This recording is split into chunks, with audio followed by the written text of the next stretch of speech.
YouTube நேயர்களுக்கு என்னுடைய அன்பான வணக்கத்தை தெரிவித்துக் கொள்கிறேன். பெரும்பாலான பிரச்சனைகள் இப்போ நம்ம பார்க்கும்போது எத்தனையோ பேருக்கு திருமணம் காலகாலத்தில் நடக்கிறது இல்லை. இந்த திருமணம் நடக்காமல் இருக்கிறதுக்கு என்ன காரணம்? ஜோதிட ரீதியான பல பிரச்சனைகள், நவக்கிரகங்களின் மூலமாக ஏற்படக்கூடிய தோஷங்கள், திருமணம் ஏன் நடக்கவில்லை, இது ஏன் காலகாலத்திலோ திருமணம் நடக்காது உண்டாகின காரணங்கள் என்று என்ன அப்படி என்று பல ஆய்வுகள் நடந்து கொண்டிருக்கிறது. இன்று நாம் உலகத்தில் பார்க்கும்போது ஒரு ஜெனரேஷன் ஃபார்ம் ஆகிறதுக்கு உண்டாகின ஒரு பிரதான காரணம் திருமணம் தான்.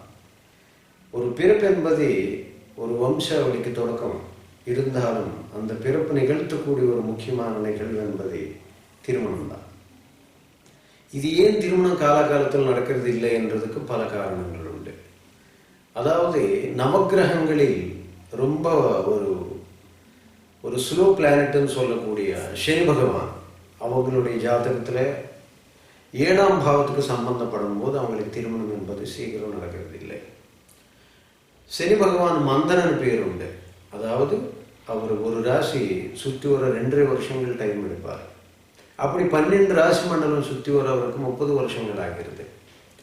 ஆக இந்த சனி பகவான் 7ஆம் பாவத்துக்கு, 7ஆம் பாவனை ஏன் நாம் குறிப்பிடுறோம் என்றால் 7ஆம் பாவம் களத்திர பாவம், அதாவது ஒரு கணவன் மனைவி உண்டாகிய ஒரு ஸ்தானம். அவருடைய ஜாதகத்தில் நம்ம பார்க்கும்போது லக்னத்திலிருந்து 7ஆம் பாவம் என்பது அவருடைய திருமணத்துக்கு சம்பந்தப்பட்ட விஷயங்கள், அவருக்கு வருங்கால மனைவி எந்த திக்கிலிருந்து வருவா, அவருடைய குணாதிசயங்கள் என்ன, எல்லா விஷயங்களும் நமக்கு சொல்லக்கூடிய ஒரு அற்புதமான பாவம் அது.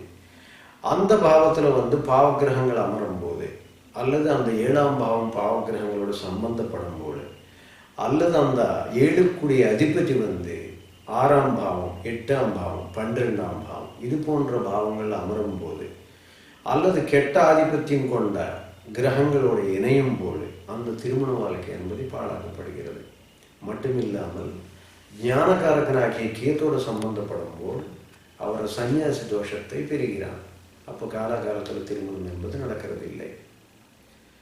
அது மட்டும் இல்லாமல் சனி பகவான் ராகுவோட அல்லது கேத்தோட அல்லது செவ்வாயோட சேரும் போது அந்த திருமண வாழ்க்கை என்பது பல துன்பங்கள் முடிவில் வருகின்றது. சர்வசாதாரணமாகின்ற ஏராளமான பேருக்கு இந்த பிரச்சனை உலகத்தில் ஓடிக்கொண்டிருக்கிறது. மனிதன் பிறந்ததுக்கு அப்புறம் மன நிம்மதியோட வாழ வேண்டும். ஆனால் மன நிம்மதிக்கு பிரதானமானது திருமண வாழ்க்கை. அந்த திருமண வாழ்க்கை இன்று முன்ஜென்மத்தில் செய்த பல தவறுகளினால் அந்த தோஷங்கள் என்பதை அவருடைய ஜாதக அமைப்புகளில் காலாகாலத்தில் திருமணங்கள் நடக்காமல், அப்படி திருமணம் நடந்திருந்தாலும் மேட் ஃபார் ஈச் அதர் என்ற கணக்கு வராமல், சம்பந்தம் இல்லாத இடத்துல அவருக்கு திருமணங்கள் ஏற்பட்டு அந்த திருமண வாழ்க்கை என்பதை பாழாக்கமாகின்றது. எத்தகையான கொடிய தோஷங்களுக்கு என்ன பரிகாரம் என்று நீங்கள் பார்த்தால், இந்த தோஷங்கள் வெறும் நவக்கிரகங்கள், சக்தி வாய்ந்த திருக்ஷேத்திரங்கள் மட்டும் இல்லாமல் மகான்களின் அருளாசி மூலமாக இந்த கொடிய தோஷங்கள், வீரியமிக்க தோஷங்கள் நாம் குறைக்கவே முடியும். ஏன்னா சாதாரண பரிகார முறைகள்லேயோ அல்லது கோவில் பரிகாரங்கள்லேயோ இந்த தோஷங்களுக்கு ஒரு பர்மனெண்ட்டான சொல்யூஷன் கிடைக்காது. என்னுடைய அனுபவத்தில் பல ஆயிரக்கணக்கான கல்யாணங்கள் எங்களோட அருளாசி மூலமாக நடத்த வைத்த அனுபவத்தில் நான் கூறும்போது முற்றிலும் இந்த வீரியமிக்க தோஷங்கள் முற்றிலுமாக கலைக்க வேண்டும் என்றால் நிச்சயமாக மகான்கள் அருளாசி வேண்டும். அத்தகையான மகத்தான சக்தி வாய்ந்த ஒரு சந்நிதியாக சின்ன திருப்பத்தில் அமைந்துள்ள எங்களுடைய ஆனந்த தோரக்கா லட்சக்கணக்கான பேருக்கு இன்று திருமண வாழ்க்கையிலும் மிகப்பெரிய நன்மைகள் அள்ளி தருகின்றது. உலக அளவிலேயே திருமணமாகாத ஏராளமான பேருக்கு காலகாலத்தில் அவங்களோட எதிர்ப்புகளுக்கு ஏற்றபடி மேட் ஃபார் ஈச் அதர் தெய்வத்தின் அருள் மூலமாக, அருள் வாக்கம் மூலமாக, அருளாசி மூலமாக வரவழைத்து ஒரு இனிமையான சந்தோஷமான திருமண வாழ்க்கைக்கு வழிகாட்டி கொண்டது.